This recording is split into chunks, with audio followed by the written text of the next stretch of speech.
तब भाभी ने बड़े ही उच्च स्वर से कहा था, उदल अगर महोबा की तलवारों में लोहा कम पड़ गया है तो जाओ जाओ लौट जाओ महोबा की ओर। मेरे बाप दादा अभी जीवित हैं, मैं क्षत्राणी हूं, मैं दूसरा स्नान नहीं करूंगी तो पहला स्नान, नहीं तो फिर कोई स्नान नहीं। जब भाभी ने ऐसा कहा तो उदल तो चाहते ही थे कि रार हो। तो अभी तक हमने बात करी कैसे आला उदल ने अपने पिता और चाचा का प्रतिशोध मांडवगढ़ के रायकरेंगा और जंभे से लिया। इसके बाद आला का विवाह हुआ, उदल का विवाह हुआ, नैनगढ़ की लड़ाई हुई, नरवरगढ़ की लड़ाई हुई और मलखान के विवाह में भी युद्ध हुआ। ऐसे करके ये बामनगढ़ की लड़ाई है, बहुत विस्तृत ये आलखंड है। अगर आप चाहोगे तो इस पर विस्तार से और भी बहुत सारी वीडियोस बनाई जाएंगी, लेकिन अभी ये पृथ्वीराज चौहान सीरीज चल रही है तो इसमें हम संक्षिप्त में ही यहां से निकलेंगे, लेकिन मुख्य घटनाओं का वर्णन करना जरूरी है। तो उसमें से एक मुख्य घटना है इंदल हरण की। मैं इस घटना का वर्णन क्यों कर रहा हूं? क्योंकि इंदल का हरण हुआ था। इंदल कौन है?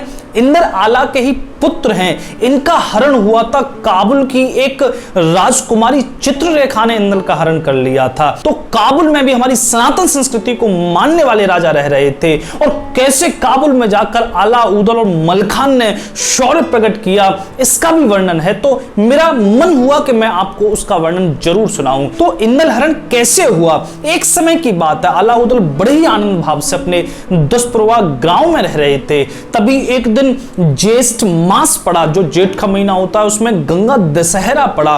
बड़ी भारी भीड़ उस गांव से होकर निकल रही थी। कहां जा रही थी? बिठुर के लिए जा रही थी। बिठुर मतलब जो कानपुर से करीब करीब 25-30 किलोमीटर एक तीर्थ रहा है। ये बिठुर गंगा जी के तट पर एक तीर्थ है। यहीं पर कभी हमारी वीरांगना झांसी की महारानी लक्ष्मीबाई का बचपन इसी बिठुर में गुजरा था, क्योंकि जो पेशवा बाजीराव द्वितीय थे, अंग्रेजों से परास्त होकर उन्होंने अंतिम समय यहीं काटा था। तो नाना साहेब, तात्या टोपे सभी यहाँ बिठुर में रहे थे। बड़ी ऐतिहासिक जगह है। 1857 का बिगुल दूसरा जो फूका गया वो यहीं बिठुर में फूका गया। तो ये बिठुर तीर्थ स्थान रहा है। यहां पर गंगा जी का बड़ा भारी दशहरे का मेला लगता था, जिसमें आसपास से लाखों लोग जाकर यहां स्नान करते थे दशहरे के दिन। जब उदल ने ऐसा देखा तो उदल का बड़ा मन हुआ कि हमें भी उस मेले में चलना चाहिए। तब उदल पहुंच गए अपने बड़े भाई आला के पास आज्ञा लेने के लिए। घोड़ा बेंदुल का चढ़वैया, उदल बोले और शीस नवाए,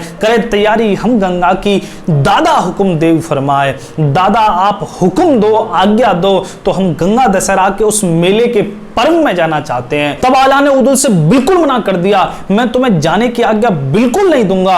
क्यों? क्योंकि वहां पर बहुत सारे देश देश के राजा आएंगे और वहां पर तुमसे उन राजाओं के नखरे झेलेंगे नहीं, और तुम कहीं ना कहीं कोई ना कोई ऐसी रार, कोई ना कोई ऐसा झगड़ा कर ही बैठोगे। देश देश के राजा आइए हुई हैं, भीड़ भाड़ अधिकाय, रार करे हो तुम मेला में, इसी वजह से मैं तुम्हें जाने की आज्ञा नहीं दे सकता। जब आला ने मना कर दिया तो उदल का मन खिन्न हो गया, क्या करें क्या करें। तभी माहिल मामा आ गया अपनी लिल्ली घोड़ी पर सवार होकर। माहिल मामा पहुंच गया। माहिल मामा ने पूछा क्या हो रहा है? तब सारी बात पता चली। माहिल मामा बोला, इसमें कौन सी बड़ी बात है, मैं जाऊंगा अपने भांजे उदल के साथ और कोई लड़ाई नहीं होगी। मैं बड़े प्रेम से याकू नवाए के गंगा जी और बड़े ही प्यार से याकू लौटा लाऊंगा। अब आला माहिल मामा को देख रहे हैं। ये माहिल मामा जहां पर कोई रार न हो रही हो वहां रार प्रकट कर दे। मलखान तो कहते थे माहिल मामा के बारे में कि पूर्व शनिश्चर माहिल मामा। ये माहिल मामा नहीं है, पूर्व शनिश्चर है। पूर्व शनिश्चर माहिल मामा सोना लखत लोह है जाए, कि सोने को भी अगर दृष्टि मार कर देख ले तो उसको लोहा बना दे, ऐसा ये माहिल मामा। और किसी भाई ने तो कमेंट किया था कि अगर माहिल मामा नहीं होता तो आला उदल की तलवारें मयान में ही पड़ी पड़ी जंग खा जाती। उनकी तलवारों का सही उपयोग तो माहिल मामा ने ही करवाया था। तो माहिल मामा जहां रार ना हो वहां करवा दे। तो आला को भरोसा नहीं था, लेकिन माहिल मामा ने विश्वास में लिया आला को। तब ढेवा को भी साथ में आला ने किया, ढेवा को समझाया वहां पर कैसी भी रार नहीं होनी चाहिए, मेरे बिना वहां पर कैसा भी कोई झगड़ा, कोई युद्ध नहीं होना चाहिए। तब ढेवा के साथ माहिल मामा के साथ उदल की जिम्मेदारी दी। उदल तब तब तैयारी जाने की करने लगे। सजे सिपाही 1500 लोग, एक ते एक लड़ैया जवान, बाजे टंका अहतंका के घूमन लागे लाल निशान। बड़ी जोर की तैयारी करी, 1500 सैनिक लिए और 1000 घुड़सवार ऊदल ने अपने साथ लिए। डंका बजने लगा, केसरिया रंग के झंडे फहरने लगे और जब ऐसा शोर इंदल ने देखा तो पूछा आकर चाचा से कि आप जाने की तैयारी कहां की कर रहे हो। तब ऊदल ने बताया गंगा दशहरा के मेले में जाना है। तब इंदल बोला मैं भी चलूंगा। ऊदल बोले मुझे तो आज्ञा जैसे तैसे मिली है, तुम जाकर अपने पिता और माता से आज्ञा ले आओ। तब इंदल ने जाकर अपनी माता जो सुनवा थी, आला की जो पत्नी थी सुनवा, उनसे आज्ञा लेनी, लेकिन सुनवा ने मना कर दिया, मैं तुम्हें नहीं जाने दूंगी क्योंकि मेला है,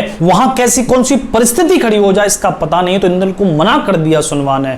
तब माता सुनवा को इंदल धमकी देने लगा, सुनो मैया अगर आपने मुझे आज्ञा नहीं दी तो मैं जहर खा के मर जाऊंगा, जान न पाऊं जो गंगा को तो मर जाऊं जहर को खाए। जब ऐसी धमकी सुनवा को दी तो सुनवा आला के पास पहुंचो, सारी बात बताई। इंदल बिगड़े हैं महलन में, ये महलों में रहकर बिगड़ गए हैं, जहर खाने की बात कर रहे हैं, इकलौते पुत्र अगर जहर खा लिया तो हमारा तो कुछ नहीं बचेगा। तब आला ने आज्ञा दी। लोक अंचल में कहानियां बदल जाती हैं, इसलिए आला की कहानियों में आपको थोड़ा थोड़ा वेद सब जगह मिलेगा। हमारे यहाँ ब्रजमंडल में जो कहानी सुनाई जाती थी आला की, उसमें जो माता सुनवा है वो अपने पुत्र इंदल के साथ जाती हैं। ऊदल ढेवा माहिल मामा सभी सज धज कर माता सुनवा अपने पुत्र इंदल के साथ गंगा दशहरा में जाने के लिए उद्यत होती है। तो सभी अपने साज बाज के साथ गंगा दशहरा में पहुंचते हैं। ऊदल का डंका बज रहा था, बाजा डंका ताहू ऊदल का, लेकिन वहां पर डंका बजाना बिल्कुल मना था। क्यों? क्योंकि वो राज्य सीमा में आता था कन्नौज की। कन्नौज के राजा जयचंद, उनके राजकुमार लाखन का वहां पर अधिकार था। तो लाखन ने यह आज्ञा दे रखी थी, हुकुम कन्नौजी तह करवाई।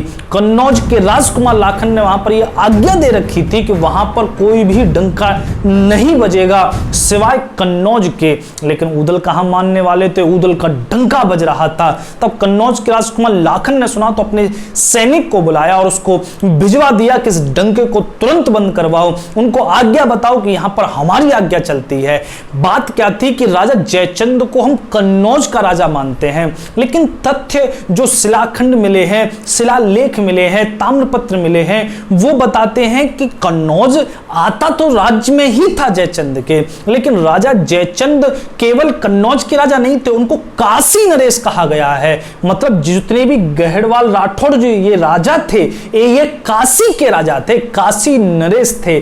काशी इनकी राजधानी थी, लेकिन कन्नौज भी इनकी एक राजधानी थी, लेकिन पूरे राज्य को बाद में केंद्रित कन्नौज पर कर दिया। जबकि काशी नरेश ये राजा थे, तो बहुत बड़ा भूभाग इन गहड़वाल राठौड़ों के अधिकार में आता था। तो बहुत ही शक्तिशाली ये राजा थे। तो जाकर जब हुक्म दिया सैनिक ने, ऊदल को बताया कि यहां पर डंका बजाना बिल्कुल मना है, ये हुक्म है कन्नौज के राजा का। लेकिन ऊदल कहां मानने वाले थे, ऊदल का डंका बंद नहीं हो रहा। तब एक सैनिक आया, 2 सैनिक आए, 100 सैनिक आए, कुटकुटा के भेज दी ने ऊदल ने। जब ढेवा ने देखा कि रार कुछ ज्यादा ही बढ़ती जा रही है, तो एकदम से क्रोधित हो गए ऊदल पर कि तुम यहां भी रार किए बिना नहीं मानोगे, क्या जरूरत है डंका बजाने की, इस डंका को बंद क्यों नहीं कर देते। तब ऊदल को भी बात माननी पड़ी, क्योंकि बड़े भाई ने आज्ञा दी थी ढेवा को, तो ढेवा का तो शासन समझना ही था, मानना ही था। तब ऊदल ने डंका बंद करवा दिया। उसके बाद ढेवा और ऊदल कुछ हीरे मोतियों के हार लेकर लाखन के शिविर में पहुंचे, तंबू में पहुंचे। बड़ा ही दिव्य स्वागत लाखन ने किया, क्योंकि लाखन के पास पहले से ही आला ऊदल मलखान की सूरवीरता के चर्चे पहुंच ही चुके थे। लाखन ने बड़ा स्वागत किया, क्योंकि एक बलशाली व्यक्ति को सहज शत्रु बनाने से कोई लाभ नहीं है, उसको सहज मित्र बनाना चाहिए, ये नीति कहती है। इसलिए ऊदल का बड़ा स्वागत किया। ऊदल ने जाकर हार दीने और एक प्रार्थना की कि मेरा डंका बंद नहीं होना चाहिए, बाकी सभी राजाओं के डंके आप बंद करवा दो। तो यह बात लाखन ने भी मानी। तो वहां केवल कन्नौज का डंका बजा और ऊदल का डंका बजता रहा। तो ऐसे करके ये मेले में उपस्थित उपस्थित थे। उसी मेले में और भी बहुत सारे राजा आए हुए थे। एक राजा आया हुआ था काबुल से, बलख बुखारे से, बड़ा ही ताकतवर राजा था अभिनंदन। उस अभिनंदन का एक पुत्र आया था हंसामल। हंसामल की एक बहन थी चित्ररेखा। तो ये बड़े ही साज सज्जा के साथ, सैनिकों के साथ उस गंगा दशहरा बिठुरके में आया हुआ था। तो ये भी रुका हुआ था। अब वहां पर जो अगले दिन पर्व लेना था, पर्व का मतलब अगले दिन गंगा में स्नान करना था, लेकिन वहां पर एक शर्त हो गई। वहां पर एक प्रतियोगिता रखी जाती थी कन्नौज राजा के द्वारा। जो सबसे ताकतवर राजा होगा, जिसकी तलवार में सबसे ज्यादा ताकत होगी, वही सबसे पहले पर्व लेगा, पहले स्नान करेगा गंगा में, उसके बाद फिर सभी करेंगे। तो ये बलख बुखारे का राजकुमार हंसामल बड़ा ही ताकतवर था। इसने घोषणा करवा दी, जिसको भी पहले स्नान करना है वो आकर पहले बुखारे की तलवारों का सामना करे और फिर स्नान करे। जब ऐसी घोषणा डंका बजाकर सभी ओर की जाने लगी, तब ऊदल ने यह घोषणा सुन ली। ऊदल के तो मानो रोम रोम में अग्नि प्रज्वलित हो गई। अच्छा, तलवार के बल पर स्नान करना चाहता है तो हम भी देख लेंगे। ऊदल ने उस डंके को वहीं बंद करवा दिया और बुखारे के राजकुमार के पास युद्ध का संदेश भेज दिया। इसमें एक और कहानी आती है। ऊदल अपनी भाभी सुनवा के पास गए और बताया कि कल पहला स्नान बुखारे का राजकुमार हंसामल करेगा, क्योंकि उसकी सैन्य शक्ति, उसकी ताकत ज्यादा है, हमें क्या करना चाहिए। तब भाभी ने बड़े ही उच्च स्वर से कहा था, ऊदल, अगर महोबा की तलवारों में लोहा कम पड़ गया है तो जाओ जाओ, लौट जाओ महोबा की ओर। मेरे बाप दादा अभी जीवित हैं, मैं एक क्षत्राणी हूं, मैं दूसरा स्नान नहीं करूंगी, करूंगी तो पहला स्नान, नहीं तो फिर कोई स्नान नहीं। जब भाभी ने ऐसा कहा तो ऊदल तो चाहते ही थे कि रार हो। ऊदल का तो मन एकदम से प्रसन्न हो गया। भाभी ने आज्ञा दे दी, ऊदल ने जाकर घोषणा कर दी। कन्नौज के राजा उस प्रतियोगिता के मध्यस्थ थे। तब दूसरे दिन जैसे ही भोर की पहली पौ फूटी, दोनों ओर इस तट के ओर तो श्रद्धालु गण थे और गंगा के दूसरी ओर जो खाली मैदान था, तट था, वो रण मैदान बन चुका था। एक और बुखारे की सेना, एक और महोबा के ये सूरवीर, बड़े ही अद्भुत तरीके से महोबा और बुखारे की सेना एक दूसरे पर टूट पड़ी। दोनों ओर के सूरवीर अपने शौर्य का परिचय दे रहे थे। वहां ऊदल भी अपने घोड़े पर चढ़कर मार काट मचा रहे थे। घोड़ा मचला था ऊदल का, जिसमें भरे हजारों जवान। ऐसा समर भयंकर दूसरे तट पर चल रहा था और इधर की तरफ कन्नौज के राजकुमार लाखन के साथ हजारों लाखों श्रद्धालु उस युद्ध का आनंद ले रहे थे। उस द्वंद्व में सूरवीरों का रक्त बह बहकर गंगा के भी जल को लाल कर रहा था। ऐसा ये अद्भुत द्वंद्व चल रहा था। एक प्रहर के बाद राजकुमार लाखन ने उस द्वंद्व को विराम करने की घोषणा करी और उस द्वंद्व में विजय हुए ऊदल और महोबा की सेना। हंसामल अपनी मुट्ठी पीसते हुए रह गए, क्योंकि एक तो काबुल से आए थे, दूसरी जगह थी, वहां पर उनकी चल नहीं पाई, लेकिन मन ही मन कसकसाते रह गए, एक दिन जरूर प्रतिशोध लूंगा। और उसी प्रतिशोध को लिया उनकी बहन ने इंदल को लड़ते हुए देखा था।